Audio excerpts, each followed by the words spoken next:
misericordioso. Muito obrigado, Jesus. Muito obrigado, meu Pai. A nossa guerra, a nossa luta não é contra a carne e o sangue. Não temos nada contra nenhum ser humano, contra nenhuma pessoa. A única coisa que queremos, Pai, é que o Teu Espírito nos ajude. Como ajude também a todos aqueles que estão precisando. Que o Senhor possa abençoar os que nos maltratam, os que nos perseguem, os que nos maldizem, Senhor. Seja misericordioso. Como o Senhor mesmo disse, muitas vezes quando fazemos isso, nós não sabemos nem sequer o que estamos fazendo. Tenha misericórdia, nos cubra com Teu sangue. Perdoe os nossos pecados, as nossas faltas, e ajude-nos através da Tua grande graça. É o que nós humildemente te pedimos, Senhor. Vivifica a Tua palavra e abençoa, em nome de Jesus Cristo. Amém. Antes de assentar, Apocalipse capítulo 6, nós vamos ainda continuar falando sobre os selos. Hoje quase que eu abri um parênteses aqui, ia trazer uma mensagem, mais ou menos, dando um segmento daquela de ontem, mas depois Deus nos deu a direção de continuar aqui. E havendo aberto o quarto selo, ouvi a voz do quarto animal que dizia: vem e vê. E olhei, e eis um cavalo amarelo, e o que estava sentado sobre ele tinha por nome Morte, e o inferno o seguia. E foi-lhes dado poder para matar a quarta parte da terra, com espada, com fome, com peste e com feras da terra. Podem se assentar, que Deus abençoe mais uma vez a nossa meditação. Desde o primeiro selo nós vimos, irmãos, que o diabo, como Deus, em São Marcos, eu creio que é no capítulo 3, Jesus falou da parábola da semente. Que o reino dos céus é como uma semente que é lançada na terra. E essa semente, primeiramente, ela aparece a erva. Aparece, se você planta um grão de milho, a primeira coisa que aparece são as duas folhinhas. E depois, aquela vida que está ali dentro, aquele potencial. Porque nós não podemos subestimar o diabo, porque quando a Bíblia diz fugir da aparência do mal, é porque ele quer jogar uma semente em você. E se ele conseguir lançar aquela semente em você, e você alimentar aquilo ali, aquilo vai gerar um grande problema. Você veja, por exemplo, essa uma grande árvore que você tem em frente à sua casa ou na rua que você mora. Aquela árvore ali, ela começou numa pequena semente. Mas todo o potencial que tinha para aquela árvore crescer estava dentro daquela semente. E assim é o diabo, ele não tem pressa. Ele lança qualquer coisa em você, numa igreja, num povo, num casamento. Em tudo, ele lança aquela semente. E se você deixar com que aquela semente germina, como eu estava falando no rádio hoje, por exemplo, por que tem muitas pessoas que perdem a felicidade? Perdem até a razão de viver, por causa de uma ira. A pessoa fica irada, e o que Jesus disse? Não se deixe pôr o sol sobre a vossa ira. Aí você não vai orar, não vai lutar para tirar aquilo do coração, para se livrar daquilo, aí você dorme com aquilo. Aí no outro dia você volta a pensar naquilo, e aquela ira que está lá dentro do seu coração vai crescendo. E aquilo se torna uma mágoa. E aí a Bíblia diz que você começa a se amargurar a vida inteira por causa daquilo. E lamentar uma coisa que você poderia ter lançado rápido para fora. Se livrado daquilo. E o diabo começou lá no princípio, no cavalo branco, apenas com um dito, com uma doutrina. Ele introduziu seus falsos apóstolos, começaram não a ensinar um ao outro evangelho, mas simplesmente desviar um pouquinho, como Paulo dizia. Não que seja outro evangelho, escrevendo aos Gálatas, mas transtorna o verdadeiro evangelho de Cristo. Como uma mentira bem contada. Uma mentira bem contada não é alguém dizer um absurdo, ele vai dizer uma história quase certa. O profeta diz na mensagem: a igreja, sua condição. Ele vai pintar um quadro para você e apresentar para você que, se você não tomar cuidado, você compra aquele quadro como verdadeiro. Mas não é. É porque ele sabe como enganar. E segundo as Escrituras, eles começaram com essa doutrina. E tanto que no final do evangelho, Paulo já estava cansado e ele sabia que ia ser entregue em Jerusalém, porque de cidade em cidade, toda a igreja que ele passava, o Espírito testificava que em Jerusalém só esperava por ele prisão. E mesmo assim ele decidiu a ir. E chegou lá, ele foi preso. De lá, desde que ele foi preso, ele foi parar em Roma e de lá ele foi decapitado. Mas enquanto ele ia passando de cidade a cidade, ali em Atos capítulo 20, de Mileto, ele mandou a Éfeso a chamar os anciãos da igreja, os pastores.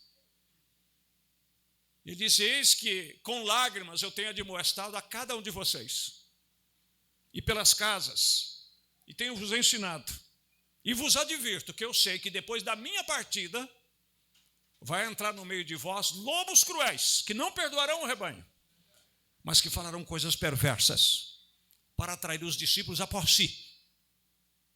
Porque eu quero que os irmãos entendam, irmãos, um verdadeiro ministério, ele não quer atrair as pessoas após ele, mas após a Cristo. Se você quer saber se você está sendo bem guiado, se você está sendo bem apacentado, é se você consegue ter comunhão com Deus. Ou você está preocupado com a nossa igreja, com o nosso ministério, com o nosso sistema, com a nossa fundação? Não. A única coisa que devemos estar preocupados é como está, como diz o profeta no resumo das eras, no finalzinho ele disse: uma coisa eu quero, e se eu conseguir estarei satisfeito, é ver uma boa relação entre o homem e Deus. É isso aí. E ele disse: mas eles não vão perdoar vocês. E na verdade foram introduzindo. Até que começaram a criar distritos. E o profeta chega a dizer na mensagem, uma das eras, que até um homem da envergadura de Policarpo, que foi um grande homem de Deus, aceitou o título de bispo, que seria, no caso, pastor sobre pastor. Como nós temos a nossa regional aqui. O que seria essa regional? Nós temos 10 pastores nessa regional. O que seria essa regional? Uma confraternização de ministros, onde se reúne para discutir os seus problemas, aprender um com o outro. Mas não existe chefe. Não existe ninguém com palavra final. A palavra final, seja para um pastor, seja para uma igreja, é Deus, é o Espírito Santo, é a palavra do Senhor. Mas aí começaram a aceitar. E de repente começaram a pôr homem sobre homem, homem sobre homem. E aí você vê que no cavalo branco ali, porque esses 4 cavaleiros, eles cavalgam entre os 7 selos. Aí você já vai ver que foi lhe dado uma coroa.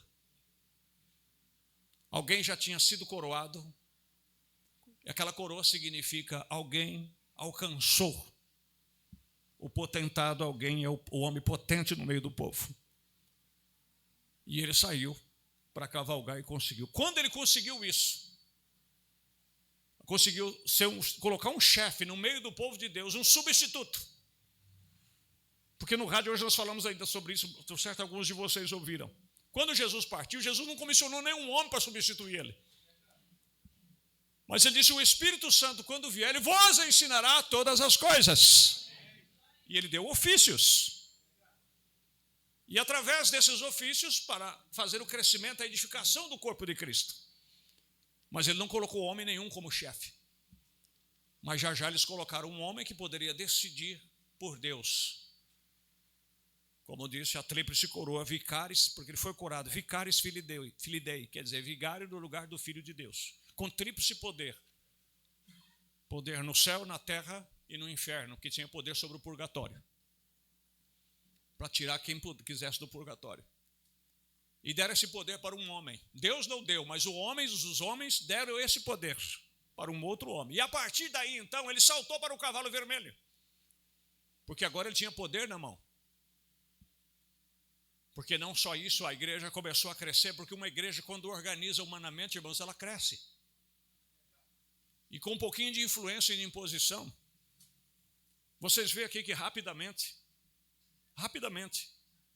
como diz o ditado, saímos com a mão na frente e outra atrás, não podemos tirar a aparelhagem, não podemos tirar nem a aparelhagem do rádio, nada, porque tudo estava no nome da igreja. Rapidamente só foi dada uma nota aí no grupo, já estamos apresentando o programa de rádio, já comprou câmera, já comprou isso, já comprou aquilo. Falamos sobre as cadeiras, já tem uma oferta alta que já está passando de R$1.000, um dando R$20, outro dando R$10. Se o povo se une, irmãos, a coisa anda. Agora imagine você com imposição. E foi assim que eles fizeram. Eles impôs. E aí o que acontece? O imperador Constantino, em aperto, se uniu com a igreja, porque era de grande número. E aí tinha um poder religiosamente e poder também do Estado. E aí passaram a perseguir. E aí foi o cavalo vermelho. Do cavalo vermelho já tinha o poder espiritual, já tinha o poder natural. Aí agora eles poderiam fazer o que quisessem. E aí começaram a impor indulgências. E foi aí onde levantou o cavalo preto. Agora, para cada uma destas, como foi cantado aqui, para cada um desses ataques do diabo, Deus nunca desamparou o seu povo. Deus não dá maior luta do que você pode suportar. Às vezes, Ele permite você chegar numa condição de como pegar, sabe como é que as mulheres antigas faziam com o bife, né? Colocava em cima da tábua, pegava aquele martelinho, hoje não, os açougues já tem a máquina, né? E às vezes Deus permite colocar você numa tábua daquela e pegar um martelinho, bater, assim, fatiar você. E Deus fica olhando, ainda está pouco, vai mais um pouco. Tritura bem, né? Mas só que junto com aquilo, Ele te dá o escape. E quando você sair dali, você sai macio. Você sai humilde, você sai paciente. Você sai uma pessoa que demora para tomar decisão, você é mais vigilante. Né? Tudo isso contribui para o bem dos que amam a Deus, dos que são chamados para o seu decreto. Né? Eu viajando um dia com esse irmão, ele contando parte da história dele, eu cheguei em casa, demorou para mim dormir. E eu pensando, meu Deus, a gente vive tão bem. Você tem uma cama para dormir. Mesmo que você trabalhou o dia inteiro, você vai comer o seu feijão com arroz, com o seu ovo frito, com o seu tomate, seja lá o que você for comer. Mas você está em paz, você está tranquilo. Agora imagine você anoitecer, você não saber onde você vai dormir, aonde você vai comer. E ainda e pedindo dinheiro ainda para sustentar um vício que o diabo te colocou em você. Irmãos, não é fácil não. Compreende? Mas Deus, Ele sempre dá o escape. Ele sempre dá o escape. E aí o que acontece? Que quando chega uma pessoa, que ele vê uma pessoa nesse mesmo estado que ele já teve, ele tem uma palavra de ânimo para dizer. Ele diz, olha, não desanima não, porque eu já passei por aí. E eu encontrei alguém que pôde estender a mão para mim, que pôde me levantar.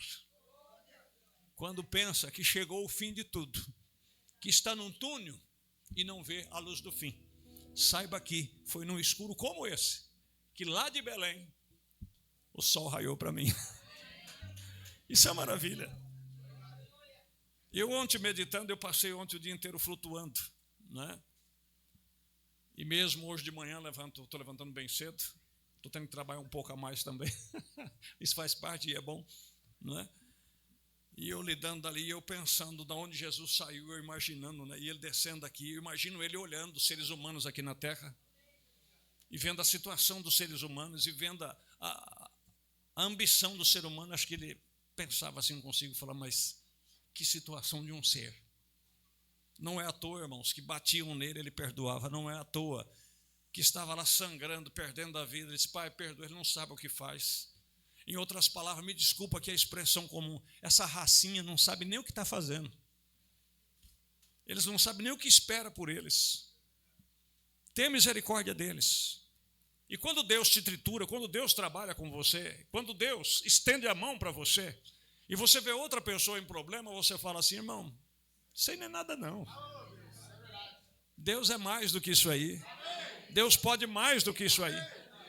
Deus pode fazer por você o que fez por mim, o que já fez por tantos.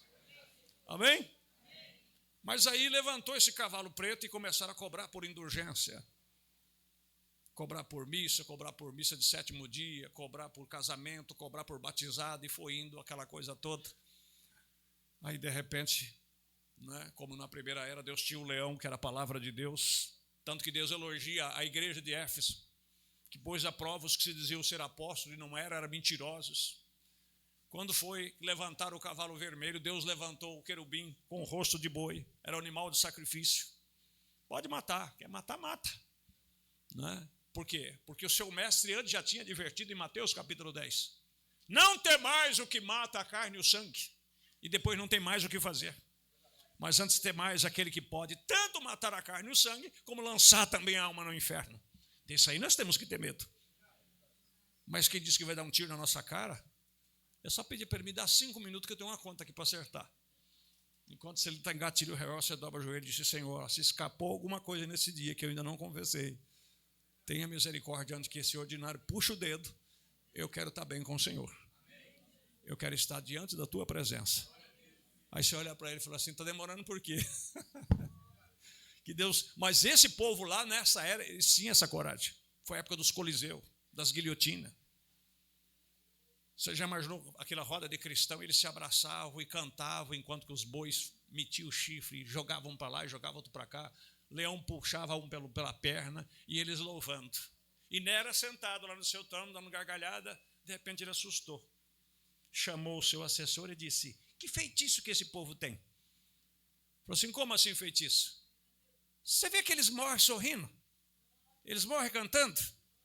Mas o que era? Era o poder de Deus do outro lado. Ser fiel até a morte.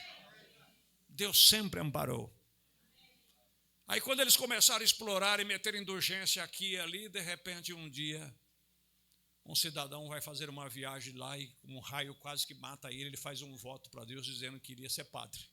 Esse chamado Martinho Lutero. E o pai dele querendo que ele estudasse para ser advogado. O pai dele tinha uma carvoaria querendo que ele fosse advogado e ele começa a estudar para padre. E um dia, estudando para padre, ele teve acesso na biblioteca do seminário onde ele estudava a Bíblia escrita no latim. E ele começou a ler essa Bíblia. E quando ele começou a ler essa Bíblia, ele disse: não, tem alguma coisa errada. Nós não somos salvos por pagar penitência. Nós não somos salvos por pagar por isso e por aquilo, nós somos salvos pela fé. E aí começou os debates, ele era um teólogo, começou a escrever, era o querubim com o rosto de homem, Deus usando a astúcia do homem, e começou a escrever os seus livros, e começou a publicar, e começou a desinquietar, e Roma começou a ficar perturbada, mas não teve jeito. Deus teve que fazer frente àquilo ali. Amém, meus queridos? Esse foi o cavalo preto. E foi o querubim com o rosto de homem. Mas aí, como ele vem cavalgando durante o tempo, aí você sabe que de Lutero foi levantando outras igrejas e outras igrejas e outras igrejas, até chegar na era pentecostal. Aí o diabo falou: você quer saber de uma coisa? Porque eu queimei todas as Bíblias do passado, mas esse camarada achou essa Bíblia aí, traduziu do latim para o alemão, o do grego para o alemão, e começou a espalhar, e agora está na mão de todo mundo, o povo, todo mundo tem Bíblia agora, todo mundo lê, todo mundo sabe. Então o negócio é o seguinte: o diabo falou assim: bom, eu vou estudar a Bíblia agora. E foi o que ele fez. Como fez na era primitiva, ele criou falsos apóstolos. Hoje, irmãos, como nós pregamos quando estávamos lá no tabernáculo ainda, os demônios mais graduados, os demônios mais perigosos que existem estão atrás dos púlpitos. Dá para acreditar numa coisa dessa? Eles não estão lá nos terreiros da macumba, eles não estão lá, vamos dizer, fazendo aquele voodoo lá, furando com agulha. Esses são demônios que trabalham com o lado carnal. Mas o diabo acordou para a realidade, ele sabe que matar uma pessoa carnalmente não é tudo. Porque a Bíblia nunca disse, não é, que se você morreu, acabou. Alguns incrédulos ainda têm essa concepção. Mas a Bíblia nos diz que a alma que pecar, essa alma morrerá.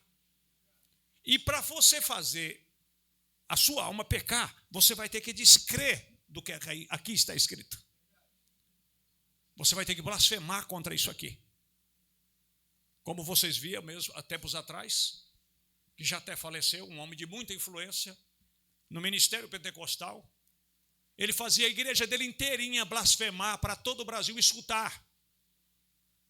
Dizendo: quem batiza em nome de Jesus é o quê, igreja? E aí o povo dizia: falso profeta. Por quê? Porque ele ensinou assim. Era só perguntar para ele então: Pedro foi falso profeta, Paulo foi falso profeta, Filipe foi falso profeta, Ananias, que batizou a Paulo, foi falso profeta. E quem é o verdadeiro? É ele. Igreja pentecostal fulano de tal. Que igreja pentecostal que não crê nem na primeira pregação de Pentecoste? Então Satanás, o que ele fez? Ele passou a estudar a Bíblia. E através do estudo da Bíblia, ele começou a distorcê-la. E levar com que as pessoas creiam que esse livro é um livro bom. Mas não é tudo que está aqui que você tem que acreditar, não. Porque isso aqui foi traduzido por não sei quem, por não sei quem, por não sei quem, puseram o que quiseram, o que não quiseram. Eu só pergunto o seguinte: se isso aqui não é o que é, e faz todo esse efeito, imagina se fosse o que acha que devia ser. Porque eu quero dizer uma coisa para os irmãos. Experimenta fazer aquilo que o profeta de Deus disse. Leia a Bíblia e ore. Leia a Bíblia e ore. E você vai ver como é que o seu estado espiritual começa a mudar. Como é que você começa a ficar uma pessoa diferente. A leitura da Bíblia, irmão, tem uma influência incrível na sua vida. E a meditação também. E você começa a meditar naquilo. Você vai ver que é algo que conecta com o seu interior. Mas por quê? Porque é a semente. Porque como o Satanás lançou a semente da dúvida lá no Éden e levou o homem à morte natural, o diabo hoje quer lançar a semente espiritual, a dúvida. Porque quando a Bíblia diz o homem que pecar, nesse dia, ou melhor dizendo, a alma que pecar, essa alma morrerá, não está falando do seu estado físico. Os pecados físicos, o próprio Deus te entrega ao diabo para te chicotear. Como ele fez com Paulo em 2 Coríntios, capítulo 12. De quando em quando, Deus tinha que entregar Paulo nas mãos de um demônio para esbofeteá-lo, para ele ficar humilde, para ele ficar simples. Para você entender, Paulo, que não é você que faz, é eu que faço. E muitas vezes ele te coloca em cima de uma cama com câncer, ou te coloca paraplégico, até que você fica tão fraco que teu espírito se fortalece, para ele poder te levar embora. Porque isso é o que Deus às vezes permite, por isso que é a melhor coisa, irmãos. Eu sempre aconselho as pessoas, não espera chegar nessa condição, não. Busca de Deus graça, busca de Deus humildade, para reconhecer os seus erros. E esteja bem com Deus. O que acha, o que pensa é problema particular de cada um, mas você e Deus estando bem é outra coisa. Essa é a questão. Mas aí, meus irmãos, ele começou a pregar a Bíblia e ensinar a Bíblia. Ao ponto dos homens chegarem num grau de tão grande incredulidade, porque pecado é incredulidade. O profeta diz, as demais coisas são atributos. Estão compreendendo? Mas o verdadeiro pecado é a incredulidade. Foi quando Eva deixou de crer em Deus para crer no raciocínio do diabo, foi que ela caiu. E por que Jesus venceu e conquistou o caminho de volta? Você acha que é porque ele fez milagre? Você acha que ele foi um homem bondoso? Não. É porque tudo que o pai mandava, ele fazia. Ele disse, ele não faz nada, o filho não faz nada sem ver o pai fazer primeiro. E tudo que o pai tem me dado mandamento, eu tenho cumprido. E ele pôde dizer, quem de vocês pode me acusar de pecado? Não tinha. Mas por que não tinha? Porque ele era o verbo encarnado. E além do mais, ele não tinha uma dúvida sequer da palavra. E muitas vezes ele fazia até demonstração para os discípulos crer. Chegou num pé de fruta, de oliveira, ou de figa, não me lembro agora. E estava com fome, mas ele sabia que não era a época de fruto. E foi procurar fruto. Não achou o fruto. Ele disse, ninguém mais também vai comer de você, não. E eles foram embora. Quando eles voltaram, que eles passaram de volta, estava seca até a raiz. Os discípulos falaram, mas meu Deus, olha a árvore que o senhor falou. Ele disse, tudo que vocês disser, crendo, não duvidando, ali havia uma fé perfeita, irmãos. Entende? Então, a queda do homem foi descrer. E o que levanta um homem é ele crer. Tudo é possível para aquele que crê. Eu vou simplificar. Eva descreu e caiu. E de Eva para cá, junto com Adão, todos nós viemos marcados com a incredulidade, com o pecado. Por isso que envelhecemos, por isso que morremos. Mas quando São João 5,24 encontra com os nossos caminhos, aquele que ouve a minha palavra e crê naquele que me enviou, não entrará em condenação. Ou seja, já não tem mais morte para ele, mas passou da morte para a vida. Por quê? Porque assim como a incredulidade trouxe a morte, você crê na palavra, você volta a viver. Então a palavra de Deus é vida. Louvado é o nome de Jesus. Mas deixa eu ler um pouco aqui para não ficar apenas dizendo, eu quero que você entenda que isso é muito importante. Aqui no quarto selo, o profeta diz aqui no parágrafo 119, falando sobre o cavaleiro. E uma coisa interessante que o profeta notifica aqui, você já notou que todos os cavaleiros, nenhum tinha nome? Mas esse quarto cavaleiro, ele tinha um nome. E se você ligar isso aqui com Tiago, capítulo 1, o que leva uma pessoa a morrer espiritualmente? A primeira coisa que acontece é a cobiça, é a concupiscência. Depois da cobiça, o engodo. Depois do engodo, o pecado. E depois do pecado consumado, a morte. Israel saiu do Egito. Chegaram em Cades Barnea. Deus disse para Moisés, envia 12 homens para espiar a terra. Estão seguindo ou não? E eles foram lá espiar a terra. Ficaram 40 dias rodeando a terra e espiando a terra que Deus disse que ia dar para eles. Viram que a terra manava leite e mel, porque lá tinha tanta vegetação na parte que era fértil, que se você ler até no livro de Samuel, a Bíblia diz que quando eles chegaram num lugar lá que Jonatas não sabia da conjuração de Saul, diz que o mel fluía na face da terra, da rocha, de tanto mel que tinha, que as abelhas produziam na rocha. Era uma terra que produzia leite e mel. E eles viram que tudo que Deus disse era verdade. Só que junto com isso tinha cidades fortificadas. Tinha homens grandes. Tinha parte da terra que não era muito fácil de se viver. Porque Deus não te dá tudo de mão beijada. E eles voltaram de lá para cá. 12 homens. Israel saiu quase em torno de 2 milhões de pessoas do Egito. E enviou só 12, uma de cada tribo. E eles foram lá espiar a terra. Quando eles voltaram, o povo estava curioso. E Moisés pergunta, e daí como é que é a terra lá? E a congregação toda reuniu. E eles disseram, olha, a terra pela qual você nos enviou é uma terra boa, como é dito. Está aqui a prova, 2 homens com uma vara, como se fosse um cabo de enxada carregando um cacho de uva. Agora você imagina o tamanho dessas uvas, para carregar em 2. A terra é boa, na verdade. Só que tem uma coisa, nós não podemos possuí-la.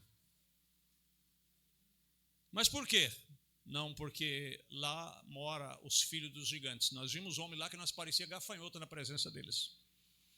E outra coisa, existem cidades lá que tem os seus muros, que até casa em cima dos muros eles fazem, de tão largo que é os muros.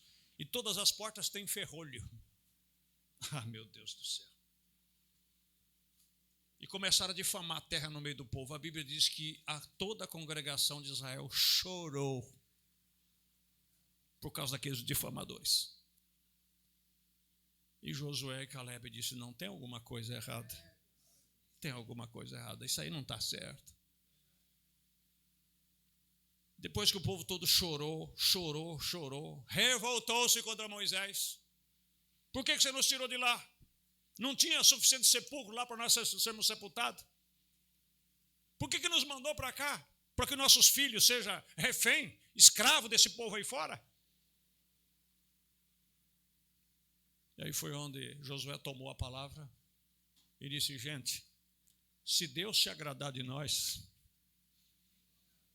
nós somos mais do que capazes de possuir essa terra. Aí você pega isso aí e liga com Hebreus capítulo 10. Que uma vez depois de tendo conhecimento da verdade, se pecares voluntariamente, já não resta mais sacrifício pelos pecados. Por que Deus não aceitou eles mais? Porque eles foram lá e provaram que a terra era boa. E além do mais, eles tinham conhecimento da verdade. Por que eles tinham conhecimento da verdade? Porque eles já tinham visto o exército de Faraó morrer no mar. Viram ou não viram? Eles viram sair água da rocha. Eles viram a água de Mara amarga se tornar doce. Então eles tinham recebido o conhecimento da verdade. E mesmo assim, vendo que Deus já tinha feito tudo o que fez, eles pecaram em crer que Deus seria capaz de destruir aquelas cidades e colocar eles lá. A mesma coisa eu e você aqui nesta noite. Se Deus te trouxe até aqui, se Deus me trouxe até aqui, observe na sua vida quantas coisas você já passou e de quanta Deus já te livrou. E Ele sempre esteve ao teu lado. Ainda que caia, não ficará prostrado, o Senhor o sustentará com as suas mãos. Aí de repente você se levanta e diz, não, para mim não tem mais jeito. Porque para mim não tem mais jeito, porque eu estou parando por aqui, porque assim não dá, porque não sei o quê. Aí você vira um incrédulo. Aí você vai pecar voluntariamente, porque Deus já te deu conhecimento da verdade e já te provou que Ele é Deus sobre você e sobre a sua vida. Por isso diz lá Filipenses 1,6, aquele que em vós começou a boa obra, a aperfeiçoará até o dia de Jesus Cristo. Mas o que o diabo hoje? O diabo pega a Bíblia, a própria Bíblia, para te fazer de você um incrédulo. Fica ouvindo esses programas, esses podcasts, entrevistando teólogo lá e não sei o que, ele te coloca dúvida até da existência de Deus. Tem um aí que foi até pastor mesmo, muito famoso, que usa um cabelão, e ficou lá, acende uma fogueira, e o povo fica entrevistando ele lá, só abobrinha. Só abobrinha. E o povo tem como um homem de autoconhecimento, um homem intelectual. Irmão, Deus nunca esteve nessa parte intelectual. O profeta chega a dizer, se você quer conhecer Deus, esquece teu intelecto. Esquece essa sabedoria que você nasceu com ela, porque você é animal e diabólica. Você já notou que tem pessoas, outro dia mesmo conversando, nós estávamos dizendo sobre isso, tem pessoas no nosso meio, mesmo no nosso meio cristão, que são capacitados. Ele desponta no meio da família. E de repente ele ganha pela família inteira, ele realiza pela família inteira. Ele põe um negócio, de repente ele desponta, ele tem visão, ele tem capacidade. Só que o que tem que entender é que isso aí não tem nada a ver com salvação. Para ser salvo, você tem que se fazer como uma criança. Eu não sei nada, porque Deus só revela a palavra para os pequeninos. Deus não revela a sua palavra para grandes pessoas. Não importa o que você seja lá fora. Se você fosse fazer 2, 3 faculdades ao mesmo tempo e passar em todas elas, você lidar o dia inteiro com pessoas dignas que você olha aqui no nosso meio, coitado, já imaginou um doutor entrar aqui no nosso meio?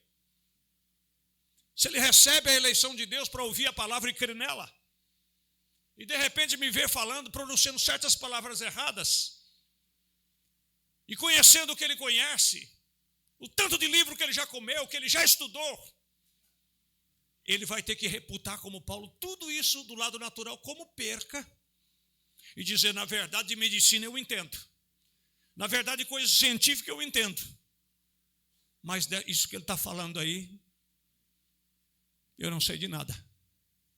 Ele tem que descrer de tudo que ele já aprendeu do lado natural, para que a sabedoria espiritual venha, porque a sabedoria espiritual ela vem por revelação.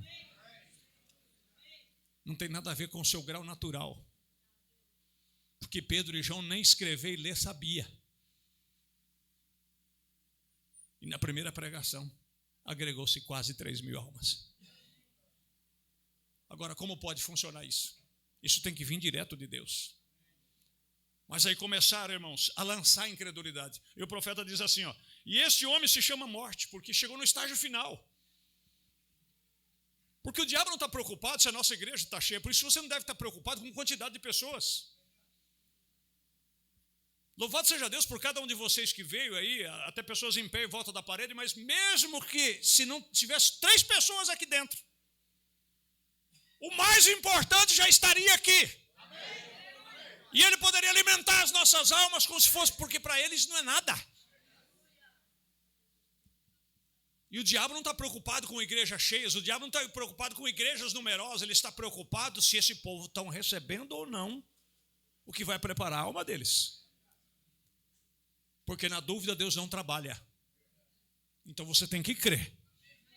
Você tem que ser crente. E esse homem se chama Morte, agora não foi mencionado em outras ocasiões sobre esse cavaleiro. Mas desde então, agora é mencionado que ele se chama Morte, quer dizer, é o estágio final da vida humana e é o estágio final da vida espiritual. Por isso que tem pessoa que ele debanda, meu amigo, e nunca mais ele volta, ele cruza uma linha. Porque ele diz, isso é tudo conversa fiada. Isso aí é lavagem cerebral. Tem nada a ver com isso aí, não tem nada a ver uma coisa com a outra. É só aguardar. Eu já conversei com vários ateus, disse para ele, não se preocupa não. Uma hora a cortina vai fechar do seu quarto e todas as dúvidas suas vai ser tirada. Só que eu só lamento que vai ser tarde demais. Mas quando ela te agarrar para o pé e puxar e você vê para onde você está indo, aí você vai ver se tem ou se não tem, né? Lembra-se, os santos não morrem. Eles adormecem. Não morrem. Quem ouve a minha palavra e crê naquele que me enviou, tem a vida eterna. Isso mesmo, não entrará no juízo, passou da morte para a vida. Eu sou a ressurreição e a vida, Jesus disse. Quem crê em mim, ainda que esteja morto, viverá. Pensa nisso, igreja. Pensa num homem há 4 dias morto, fedendo. Como que a medicina iria explicar isso? Já cheirava mal. As veias derretidas lá dentro do corpo, a carne apodrecendo. Mas ali estava o verbo. Ali estava a palavra. Aleluia. E quando ele disse, Lázaro, vem para fora, aquela palavra entrou dentro daquele corpo podre e restaurou e pôs ele de pé. E o que ele não fará com você, o que ele não fará comigo aqui nesta noite? É só ouvir a voz dele. Louvado é o nome de Jesus. Quem crê em mim, ainda que esteja morto, e o profeta, por ser profeta, ele chegou a dizer, você sabia por que ele disse, Lázaro, vem para fora? Porque havia outros sepulcros ali em volta. E se ele não falasse pelo nome, ia levantar todos os defuntos. Porque ele mesmo disse mais tarde que todos que estão no sepulcro ouvirão a minha voz. Então ele teve que chamar por nome. Lázaro, vem para fora. Porque se ele falasse defunto, vem para fora, o povo ia ficar assustado. Porque a palavra de Deus, irmãos, é eficaz. É Hebreus 4:12. Mais que espada de 2 gumes. Lembra-se, os santos não morrem, eles adormecem, não morrem. Quem ouve a minha palavra e crê naquele que me enviou, tem vida eterna em si mesmo. Não entrará no juízo, mas passou da morte para a vida. Eu sou a ressurreição e a vida, Jesus disse. Quem crê em mim, ainda que esteja morto, viverá. E todo aquele que vive e crê em mim, nunca morrerá.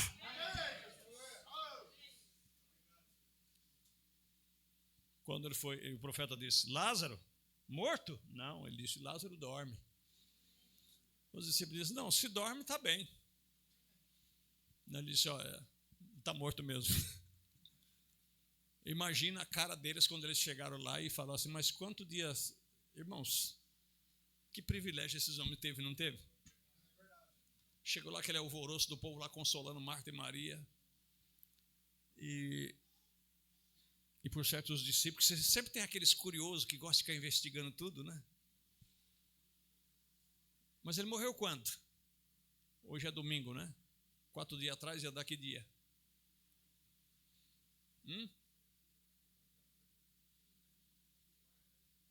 Quarta. Vamos dizer que seja quarta-feira. Né? Chegasse lá e... Vamos lá que Lázaro, meu amigo, precisa de mim.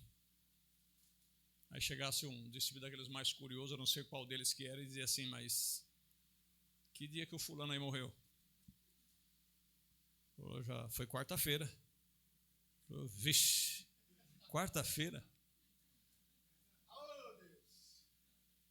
Aí ele chega para Marta e Marta fica toda feliz. Ai, mestre, se o senhor tivesse aqui, o meu irmão não teria morrido. Não, esquenta, seu irmão há de ressuscitar.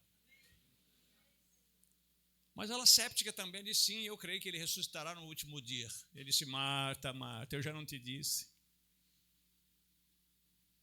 Onde o puseste? Senhor, o senhor quer ir lá mesmo? O que foi? Ele já cheira mal, Senhor. Não dá nem para chegar na porta do sepulcro mais. Ele já cheira mal. E o povo tudo chorando. Você acredita que a Bíblia diz que Jesus também chorou? E o profeta disse que ele não chorou por causa de Lázaro. Ele chorou por causa do povo. Ali acho que o termômetro dele viu o tamanho da fé que nós temos. E a fé dele, daquele tamanho. Eles são onde puseste. Aí ele foi. Aí viu que Marta saiu na frente e os judeus disseram, vamos atrás dela porque acho que ela vai chorar mais um pouco, vamos lá consolar ela. Aí vai Jesus junto e disse, tirem a pedra.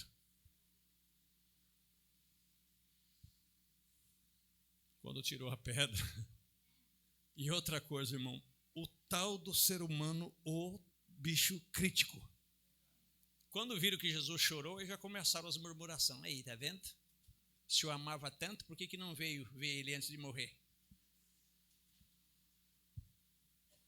Se Jesus fosse eu, fosse você, fala assim, cala a boca. Fica quieto, você não sabe nem do que você está falando. Mas com aquela paciência, com aquele amor, ele é o mesmo ontem, hoje e eternamente.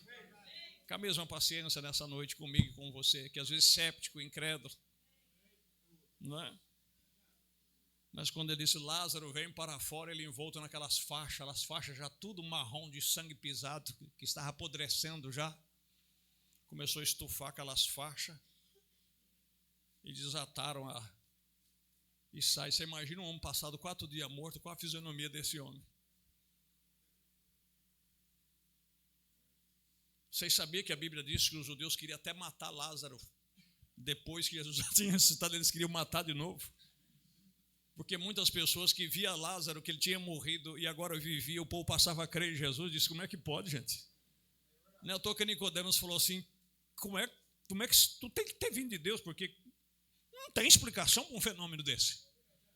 Mas o problema é que eles queriam conhecer Jesus, como muitas pessoas querem conhecer, através dos seus raciocínios, através dos seus entendimentos, das suas ligações de uma coisa para outra, quando na verdade nós temos que estar ligados com o céu, é com a revelação de Deus.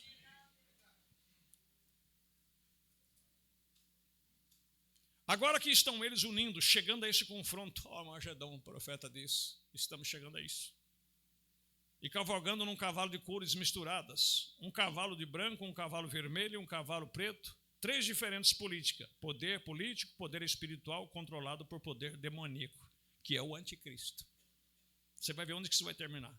Misturando tudo isso, se tem uma coisa amarela, de aparência doentia, que está cavalgando, certo? Agora note, veja, o que ele está cavalgando? Esse cavalo de coloração cinzenta, amarelada, misturada, preto, vermelho e branco, vindo à batalha, congregando os seus súditos de cada nação debaixo do céu. Não interpretou Daniel o sonho e viu esse veio de ferro, estendendo-se em todo o reino de Roma? Aqui vem eles, congregando. Agora fiquem quietos para o encerramento, só por 1 minuto, e ouçam com atenção. E aí eu quero dizer para você aonde isso tudo vai terminar. Irmãos, nós estamos chegando nesse tempo. Não é? A estatística da maioria das igrejas que mais cresceu no Brasil até hoje, em vez de aumentar os membros, estão perdendo os membros. A apostasia está de uma maneira tão avançada que você deve estar feliz, deveria estar feliz, eu deveria estar feliz. Com todas as lutas e as tribulações, você continua crendo na verdade. Você continua perseverando, porque nós estamos vendo num tempo que aquele que perseverar até o fim é que vai ser salvo. Agora veja o que Paulo já advertia aqui, ó. Agora, irmãos, rogo-vos pela vinda de nosso Senhor Jesus Cristo e pela nossa reunião com Ele. É o que nós estamos esperando. Que não vos movais facilmente do vosso entendimento. Por quê? Ele já havia advertido em 2 Timóteo capítulo 4, que nos últimos dias amontoariam doutores, conforme as suas próprias concupiscências, para tentar desvirtuar a verdade. E as pessoas criariam comichão nos ouvidos, de tanto ouvir uma coisa, porque as pessoas falam assim, eu já não estou entendendo nada, porque se eu ouvir aqui, diz que está certo, se eu ouvir ali, está certo. Um fala uma coisa, outro fala outra, eu já não sei mais nem quem crê. Creia nisso aqui. Examine o que a pessoa está falando com a palavra. Se não bate, é anátema. Não tem problema.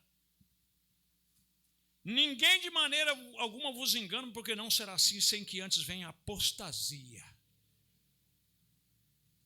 E se manifeste o homem do pecado, o filho da perdição. Esse cavaleiro que tem por nome morte.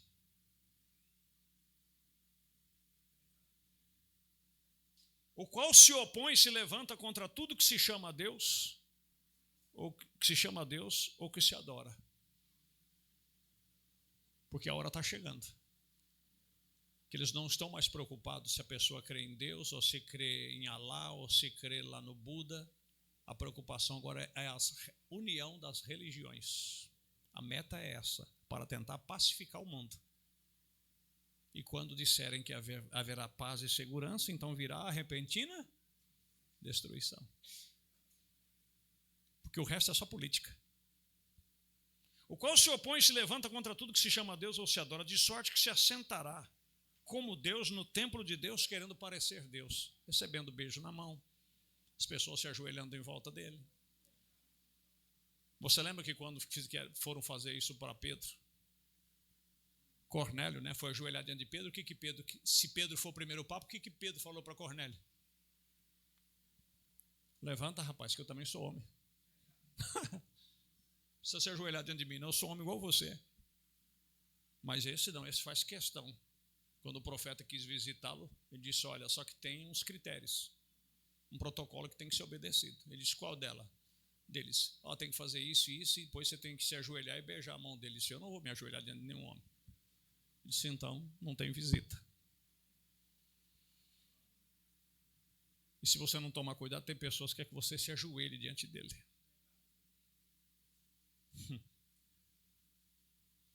Não vos lembrai de que essas coisas vos dizia quando ainda estava convosco, e agora vós sabeis o que o detém. Você sabe o que é que está detendo essas bombas atômicas, como o Paquistão aí com a Índia, todo mundo doido para acender os pavios delas aí? Você sabe o que é que está detendo? Olha para o seu irmão, olha para a sua irmã e diz, é você que está detendo essas bombas.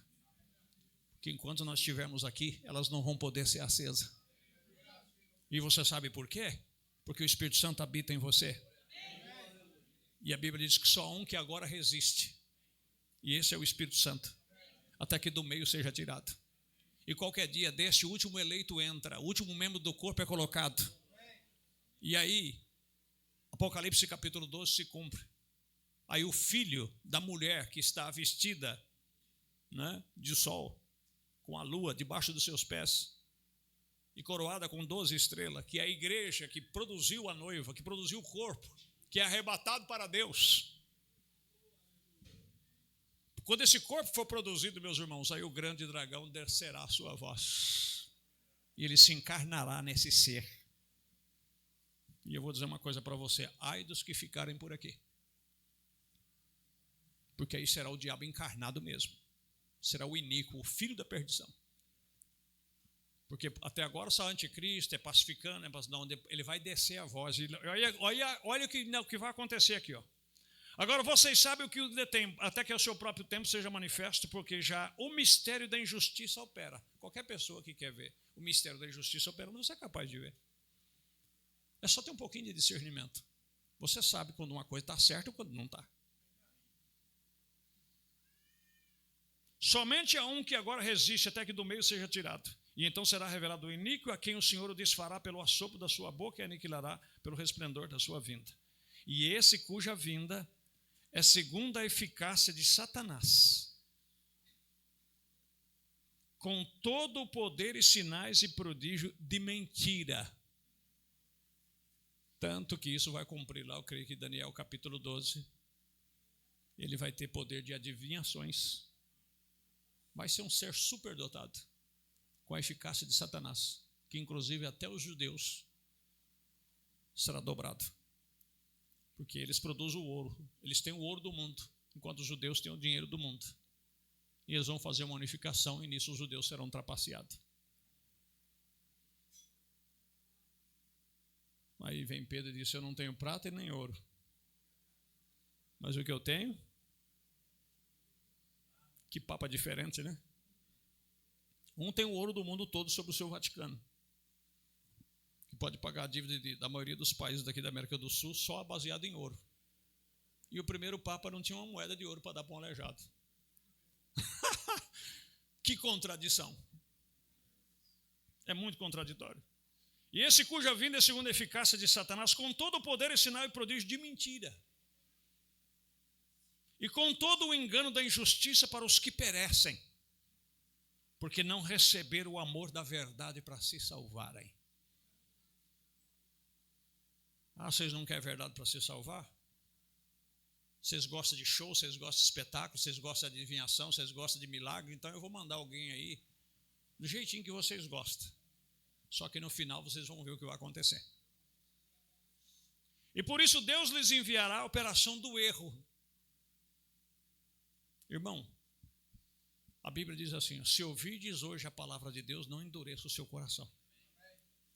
Quando você ouvir uma pregação, ouvir uma palavra, você sabe que aquilo ali é verdade, mas há um quesinho em você, uma restrição em você, que você termina se endurecendo. Pode ser até verdade, mas nada a ver, não tem nada a ver. É perigoso. Porque aí Deus vai enviar uma operação de algo errado para você. Você não quer a verdade? Então crê então agora a mentira. Por isso Deus lhe enviará a operação do erro para que creiam a mentira, para que sejam julgados todos os que não creram na verdade antes tiveram prazer na iniquidade. E que é o pecado da iniquidade? É uma coisa que você sabe que é certa e você não faz. E o que é certo? E o que é a verdade? São João 17, verso 17. Santifica-os na verdade, a tua palavra é a verdade. Então tudo isso se resume nisso. E com isso tudo, meus irmãos, só chegamos a uma conclusão. Nós estamos mais tarde do que nós estamos pensando. Não venha para um culto e não vive a sua vida de uma forma com quem que você vai ficar aqui para sempre. Primeiro que você não vai ficar. E outra coisa, qualquer hora pode chegar uma notícia mundial aí para nós aí, como estão preocupados com esse novo Papa. Eu sou um pouco cauteloso com isso, eu não me precipito. Né? Pode ser que seja esse, ou pode ser que seja até outro. Eu gosto de esperar as coisas. Deus me deu uma dádiva que eu agradeço muito a Ele, que é a paciência. Eu nunca fui precipitado com nada. Eu gosto que o tempo mostre e declare as coisas. Porque aí não tem dúvida. Se é esse aí, você pode ter certeza. Se você conhece mesmo a palavra, a mensagem, você vai ver que as coisas vão começar a desenrolar. E principalmente pactos sendo feitos aí. E o mais perigoso, que eu espero que isso não te assuste. E se começar a acontecer certas coisas aí, vamos clamar misericórdia para pôr o pescoço na forca e passar a tribulação. Porque aí nós já fiquemos. Porque a noiva vai antes de tudo isso.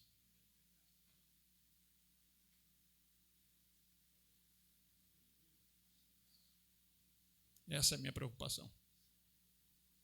Não adianta ficar pesquisando, porque esse papo, se é ele mesmo, que o diabo vai se encarnar nele para enganar os judeus. Então você pode ter certeza, e ele começar com toda a eficácia operando, o que resistia a ele já foi embora. E já levou o seu povo. E eu? E você? Vamos ficar só contando a história? É bem que disse que era verdade, que assim ia acontecer. Então prepara o pescocinho para pôr na forca.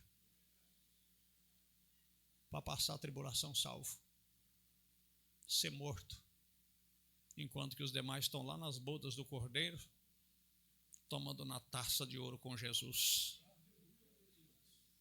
Eu quero... Amém! Eu também quero estar lá. Amém? Oh, glória a Deus! Esse é o ponto principal. Vamos nos pôr de pé e vamos agradecer ao Senhor. Aleluia! Vamos, parceiro, bater palma para o Senhor Jesus. Aleluia! Glória a Jesus! Louvado seja Deus! Amém! Então tomara que não seja esse, viu? Tomara que seja outro. Porque nós ainda estamos por aqui. E nós queremos ir embora antes que isso tudo se manifeste. Porque se ele começar com eficácia e trapacear judeu e começar a fazer tudo o que disse, o que resistia a ele já não está mais aqui. Já foi embora. Já foi arrebatado para Deus. Então, vamos crer pela fé que não é ele. E se for ele, Jesus vai nos arrebatar daqui a pouco. Ele vai ter que enviar essa fé perfeita na hora perfeita, a fé suprema na hora suprema, para preparar essa vida nossa toda problemática e nos levar para encontrar com eles. Com as cabeças curvadas, os olhos fechados. Depois de ouvir tudo isso, isso não é um conto de fada. Isso é uma verdade. Isso é um fato. Alguma pessoa que nessa noite que ainda não tem se rendido a Deus, e você diz, pastor, é um pouco complicado, mas deu para assimilar bem. Eu também não quero ficar aqui. Eu quero ir. Antes que tudo isso aconteça. Porque enquanto o Senhor descorria a Escritura, eu pude perceber que esse mal virá mesmo. Não quer você levantar a sua mão e dizer, eu quero esse Jesus na minha vida. Eu quero aceitá-lo nesta noite. Amanhã pode ser tarde para mim, pode ser tarde para todos. Tem alguém? Levante a sua mão. Aqui é uma mão levantada. Há mais alguém? Lá atrás tem outra mão. Ali tem outra mão levantada. Oh, que maravilha! Você vê como é que Jesus é poderoso? Oremos por estas vidas. Deus Todo-Poderoso, eu entrego estas almas em tuas mãos. São tuas, Senhor. Isso não é para trazer medo, é um despertamento. As horas estão passando, o tempo está se findando. Não deixa nós ficarmos brincando de igreja, Senhor. Brincando de cultos. Brincando de tabernáculos. Se vamos estar nesse ou estar naquele. Mas se vamos estar na glória, se vamos estar no arrebatamento. Eu peço que o Senhor cuide destas vidas. E se o Senhor viu elas descendo as águas, que o Senhor prepare a hora e o momento. Em um nome de Jesus Cristo. E agora, Senhor, despeça o teu povo em paz. E que eles vão em paz para os seus lares. Compensa cada gota de gasolina que eles gastaram para vir aqui, Senhor. Dê em dobro a eles. Mas eu creio que o Senhor já tem dado através da tua palavra. Leve eles em paz e os conduza na tua paz. Em um nome de Jesus Cristo. Amém. Abençoe seu irmão, abençoe a sua irmã. Vamos deixar o santuário em perfeita ordem, em nome de Jesus.